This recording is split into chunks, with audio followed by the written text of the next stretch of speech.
उधर बलरामपुर में धर्मांतरण गैंग चलाने वाला छांगुर भले ही जेल में हो, लेकिन एक सवाल पैदा होता है और सवाल है कि क्या उसका नेटवर्क अभी तक उत्तर प्रदेश में जिंदा है? वो नेटवर्क काम कर रहा है क्या? क्योंकि छांगुर की गिरफ्तारी से परेशान रमीज ने लखनऊ के केजीएमयू में धर्मांतरण लैब बना रखी, मगर खुलासे के बाद अब वो फरार है। वहीं रमीज के पिता सलीमुद्दीन पर योगी फोर्स के शिकंजे के बाद जैसे जैसे जांच आगे बढ़ रही है, खुलासे ऐसे जो चौंकाने वाले।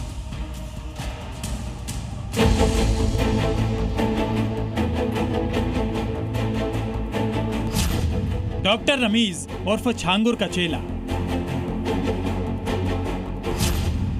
यूपी में बनाई धर्मांतरण की पाठशाला।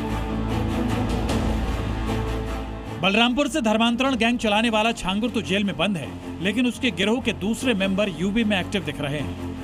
लखनऊ के केजीएमयू का डॉक्टर रमीज भी छांगुर का चेला है, जो फिलहाल फरार है, मगर कन्वर्जन गैंग चलाने में मदद करने वाले उसके वालिद योगी फोर्स की रडार पर हैं, क्योंकि ये भी छांगुर गैंग के मेंबर हैं। जांच में पता चला है कि डॉक्टर रमीज कट्टरता की तालीम देता था। उसके पिता सलीमुद्दीन और काजी जाहिद हसन मदद करते थे। तीनों मिलकर दीनी तालीम के लिए सभाएं करते थे। बंद कमरे में लोगों को कट्टरता का पाठ पढ़ाते थे, मगर अब योगी शर्तिया तौर पर इनका इलाज करेंगे। खत्म रूप में जो लोग इस प्रकार की गतिविधियों में लिप्त हैं, वे भी कान खोल करके सुन लें। देर सवेर छांगुर जैसे हाल तो उनके भी होने ही हैं। सूत्रों के मुताबिक लखनऊ की हिंदू बेटी से दुष्कर्म के आरोपी डॉक्टर रमीज के पिता सहारनपुर, देवबंद, बिजनौर, बरेली समेत पश्चिमी उत्तर प्रदेश के कई जनपदों में दीनी तालीम देने जाते थे।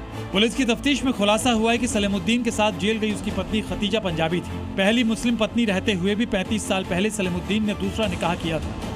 रमीज मलिक सलीमुद्दीन की पहली पत्नी का बेटा है। रमीज भी शादीशुदा था, मगर ये बात छिपाता था।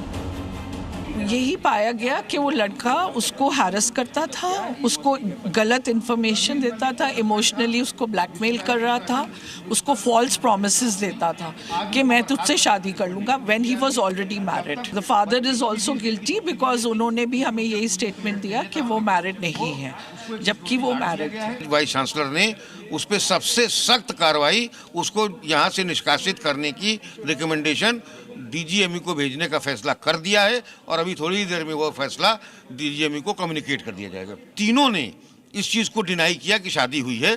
यही दर्शाता है कि वो लोग जानबूझकर ऐसा कर रहे थे। आरोप है कि रमीज को उसके पिता और काजी जाहिद हसन मिलकर हिंदुओं के प्रति भड़काते थे। तीनों में हिंदुओं के प्रति काफी नफरत भरी थी, इसलिए तीनों हिंदू लड़कियों और महिलाओं को ही निशाना बनाते थे। इलाज और पैसों से मदद का झांसा देकर माइंड वॉश करते थे।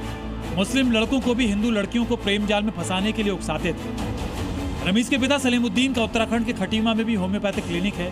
यहाँ भी ये हिंदू महिलाओं से करीबी बनाने की कोशिश करता था। पुलिस को रमीज के पिता के मोबाइल से कई अहम सुराग मिले हैं, जिसमें कई इस्लामिक संगठनों और उनसे जुड़े लोगों के बारे में जानकारी मिली है। फिलहाल योगी फोर्स इस कन्वर्जन गैंग के डॉक्टर और छांगुर के चेले रमीज की सरगर्मी से तलाश कर रही है। जल्द ही छांगुर की तरह उसका चेला भी सलाखों के पीछे होगा। लखनऊ से विशाल रघुवंशी के साथ ब्यूरो रिपोर्ट, जी मीडिया। उत्तर प्रदेश के दो बड़ों शहरों में आज हंगामा हुआ। मथुरा, जहां गौमांस और लवजिहाद को लेकर हंगामा हुआ, तो दूसरा हिंदू संगठनों के कार्यकर्ताओं ने जमकर हंगामा किया और एक गोदाम में आग लगा दी। इलाके में सांप्रदायिक तनाव फैला। तलाशी हुई तो कई घरों से गौमांस बरामद हुआ और इसी के बाद पुलिस ने लोगों को हिरासत में लिया। उधर वृंदावन में भी ऐसा ही हुआ, जहां होटल में एक मुस्लिम युवक के साथ हिंदू युवती मिली। हिंदू संगठनों ने उसके बाद हंगामा किया, लव जिहाद का आरोप लगाया।